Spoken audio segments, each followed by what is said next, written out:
سرکار کا تشریف لائے قبرستان شعبان کی 15ویں رات کو تشریف لائے، اور کہاں تھے؟ اما عائشہ صدیقہ کے حجرے میں تھے۔ اب اگر ہمارا حال یہ ہو کہ ہم اپنے گھر میں اپنے گھر والوں کے ساتھ آرام سے سو گئے ہیں، آرام سے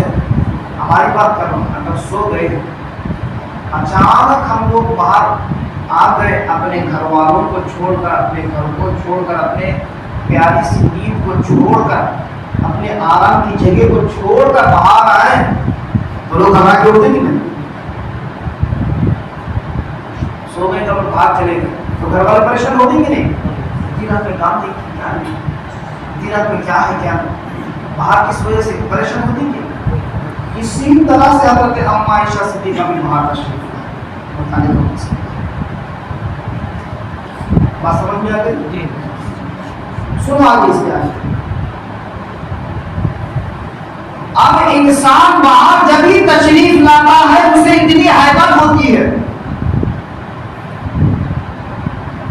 انسان کو کیا ہے کسی چیز کا غم ستائے یا کوئی چیز پریشان کرے، جب ہی باہر آتا ہے اپنے گھر والوں کو چھوڑ کر، اپنے گھر کو چھوڑ کر باہر جب ہی آتا ہے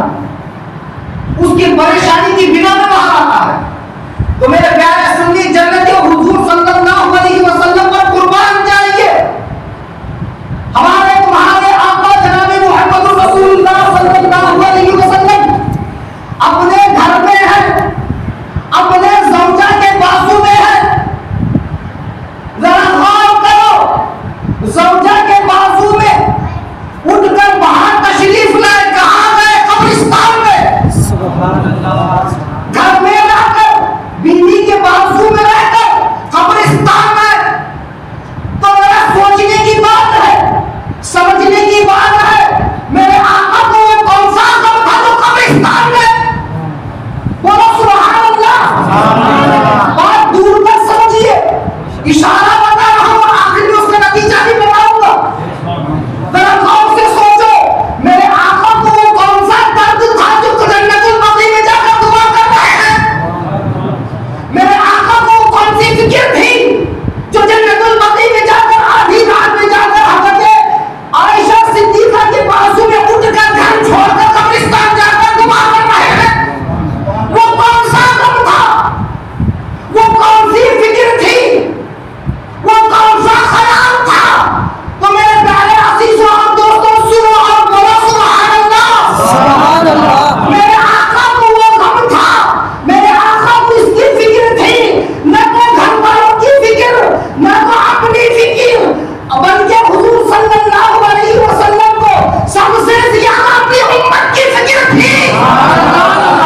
اسی لیے قبرستان جا کر دعا کر رہے ہیں کہ اے میرے پروردگار عالم، یہ میری امت ہے، جنت البقیع میں جا کر دعا کر رہے ہیں، دعا کا معنی یہی ہے، سلامتی ہے، اللہ کی بارگاہ میں عرض کرنا ہے، بلکہ یہ سمجھ میں آ رہا ہے کہ ہمارے آقا 1400 سال پہلے ہمیں بتا رہے ہیں قیامت تک جو آنے والی امت ہوتی ہے ان کی بخشش و مغفرت چاہو، سبحان اللہ،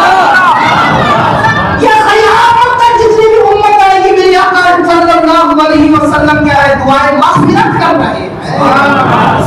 تو میرے پیارے عزیزوں اور دوستوں، حدیث کو معنی کے اعتبار سے بھی سمجھا جائے، مطلب کے اعتبار سے بھی سمجھا جائے، حدیث کو ایک طرف سے نہیں 100 طرف سے سمجھا جائے، کیونکہ میرے آقا کی کیا ہے، حدیث ایک طرف اشارہ نہیں کرتی، ہزاروں طرف اشارہ فرماتی ہے، سبحان اللہ۔ میرے پیارے عزیزوں اور دوستوں، ہمارے تو وہ غم نہیں ہے، اس لیے ہم کیا ہے باہر جا کر قبرستان میں دعا نہیں کر رہے ہیں۔ حضور صلی اللہ علیہ وسلم کو اپنی امت سے اتنی فکر ہے، اتنی محبت ہے، اتنا غم ہے، رات میں بھی کیا ہے اپنے زوجہ کے بازو میں سونا چھوڑ کر امت کے لیے کیا ہے دعا کرنے کے لیے قبرستان گئے ہیں۔ میرے پیارے عزیزوں اور دوستوں، ہمارے آقا صلی اللہ علیہ وسلم ہمارے لیے اتنی محبت کر رہے ہیں۔ اب کچھ لوگ ہیں یہ سوال اٹھاتے ہیں کہ